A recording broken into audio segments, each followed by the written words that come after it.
नहीं उतर रे सुन रे कल पारी के जोगाड़ तोरा दिए पड़तो लेना होते देखे छियै माई के अनवारी में ढुआ है कि नहीं।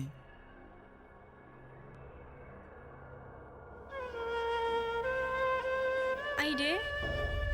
कथु होय हो नहीं तो तब मन हुआल कैला छे नहीं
आंतरिक मामला तथा कानून मंत्रालय प्रदेश नंबर 2